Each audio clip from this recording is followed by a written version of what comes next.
still in Perth. Oh, I'm going nuts. But yeah, I still got another set of bloods to go and a few things, so I'm still sort of held back in the burbs a bit, but I'm hoping after this, once I get this next lot done, that I should be able to get on my way by late April, I would hope. But so haven't been, only me and Barnes mostly getting about. So I haven't been doing much, not much content really. I haven't bought anything new to review, but I do just want to talk about one thing. So nice quick video, and just something to think about. So the Cruiser hasn't sold, obviously, which I really don't mind. I love this vehicle, but it's costs a bit more to run and a bit heavier fuel, and it's really a bit more than what I need. As much as I do love it, it'd be nice to have something more like a D-Max. It would suit me better at the moment. But anyway, I'll have to crank the car into gear because I want to talk about the Scanguage 3. I've had the Scanguage 2, and I ran dual Scanguage 2s at one stage, because I give you a lot of information now. I'll just crank the car up and we'll have a bit of a talk about why I might be running a Scanguage, but we'll get in neutral and crank her up.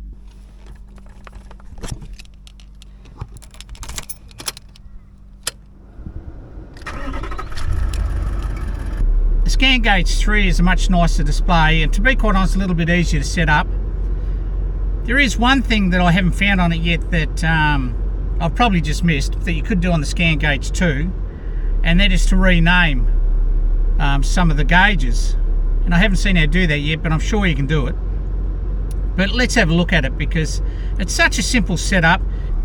So the really nice screen now, very bright, but you can adjust the brightness up or down.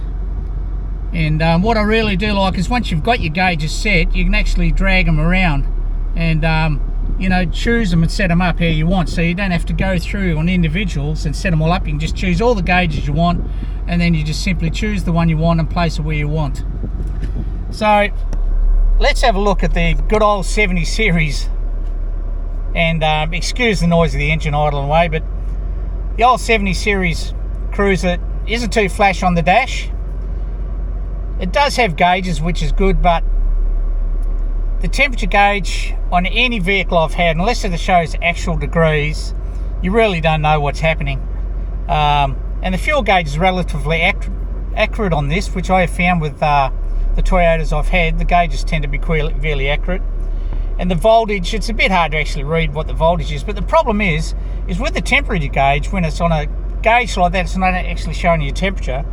You don't even notice the gauge moving, and it's gone up 10 degrees. So it's kind of, you really don't know that you're getting really hot, in my experience, until that gauge is, you know, really close to red. And by then with the diesel, you know, it's getting a bit late. You really don't want to be letting your diesel get too hot. The heat is a great killer of diesels.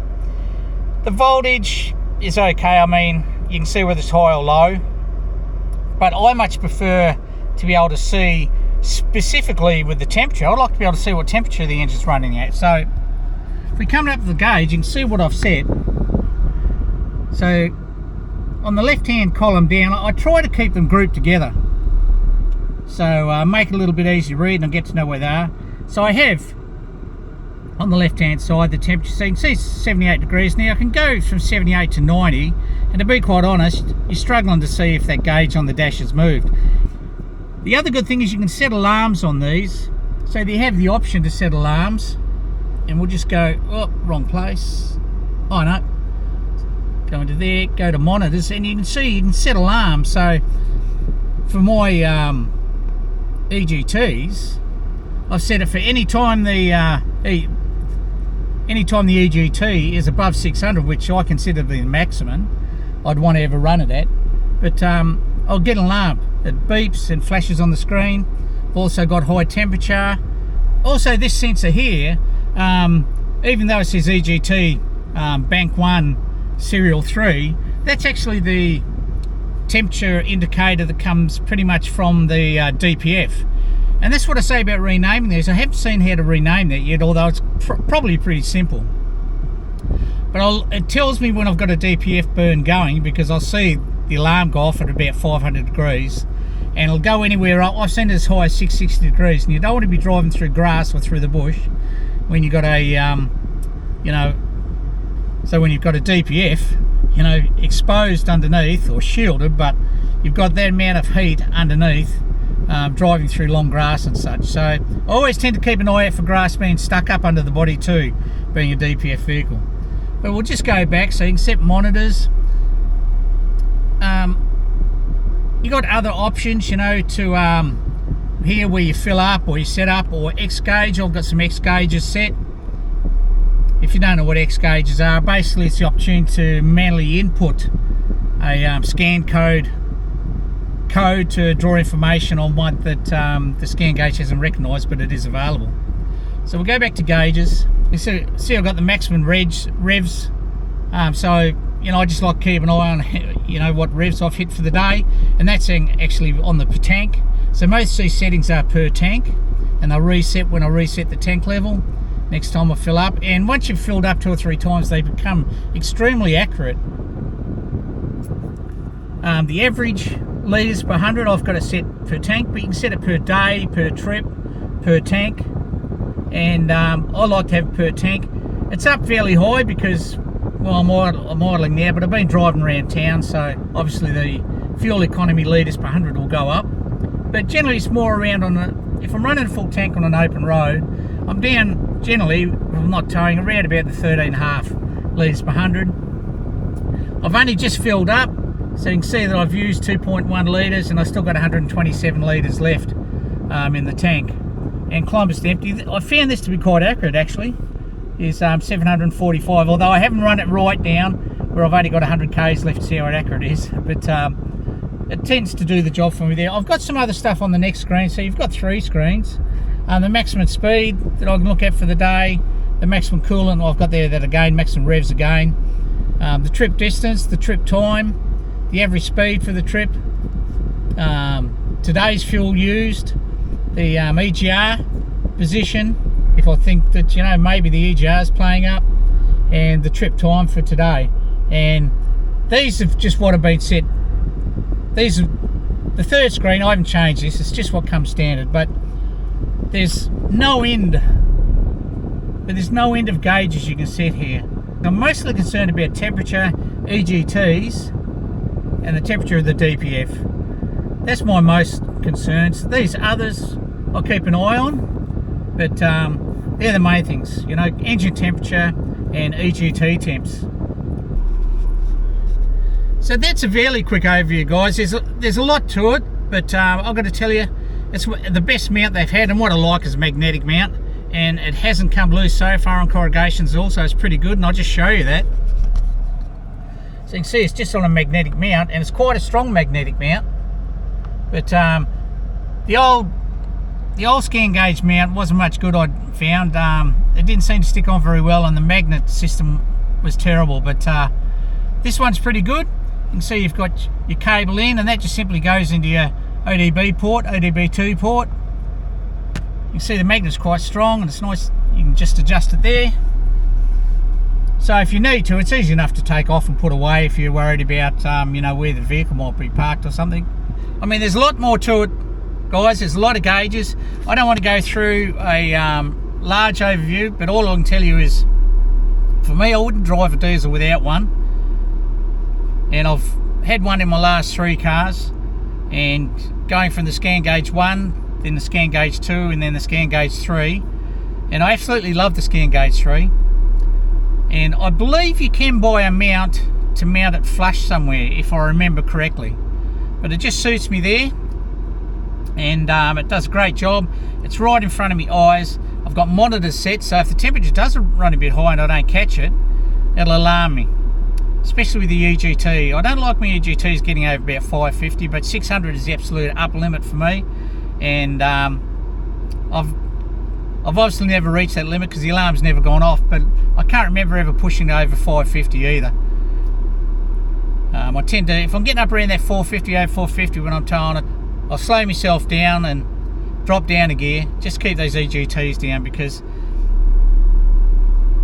the more heat you keep away from those components, the longer they're going to last, in my personal opinion. So I'm pretty happy with it. So I reckon they're crackerjack. I can't remember what the price was, but For me, I didn't think it was overly expensive for what I get out of it, and it's certainly a lot cheaper. Certainly a lot cheaper than doing some damage to the engine if you've just happened to miss the gauge on the dash, and you know, next thing she starts running rough because she's got too hot. So there you go, guys. That's about all I got for this week. It's killing me not getting away, I've got to tell you. Really soon, I really want to get back on the road and get out. I really need to get out and do a bit of prospecting. I'd really like to get out and do a bit of prospecting, even though I didn't think I was going to do any this year. I'm missing it. I'd like to get in, just give it a crack for a couple of weeks. But bear with me, guys. I'll be out there soon enough. And I'm slurring a little bit, but don't take any notice of that. I haven't been drinking. Just having a little bit of trouble getting the words out lately. But anyway, that's about it. I'm going to head back home. I'll get this edited and get it up, and hopefully I'll be able to get something of real interest to you within the next couple of weeks. Stay cool, guys. Oh, one thing I do want to mention is I don't know whether you guys, one thing I want to mention is I'm not sure if any of you follow Sarah and Keelan Travels. They're a great couple. I've met them a couple of times face to face. They're really nice people. They've got hearts of gold, and Karen had a pretty good surfy mop of hair on him, and he's done the I can't remember what it's called, shave for cancer or something, shave for leukemia, and he's been going and he's been raising money for the last couple of months. I've donated, and he's actually shaved his head completely, and I've got to tell you, he wasn't a bad looking rooster with hair on, but he's not a bad looking rooster with hair off either, I have to say. But if you're up for donating, it's a great cause of leukemia. I lost my wife to cancer myself. I lost my wife to cancer about 4 years ago. So it's a great cause. It's a cause for blood cancer. So I really encourage you guys, if you're up for donating, if you're up for that sort of thing, skip across to Sarah and Keelan's site, have a look, maybe have a look at his last shave, and maybe have a look at his last cut, because the do is a completely bald head, and get on there and do a donation. The donation is set up through the donation site, but I think the donations are open right up until the end of April, or maybe even the 1st of June or something. I can't remember. But it's a great cause, guys. If you've got a bit of spare cash, and you're feeling a bit generous, head across there, throw a bit of money towards the cause, because I think they're up to nearly $40,000. He's done a cracker job, and they are the nicest people, I've got to tell you. So great cause, and they're really hitting it with the funds. Thanks, guys. Take it easy. Enjoy the rest of Easter. Take it safe if you're out there and about driving. Don't drink too much. I'm still off the beer, and I've got to tell you, it's more painful when I give up smoking. But anyway, you got to do what you got to do. See you next time. Take it easy, guys. Hope to see you again soon.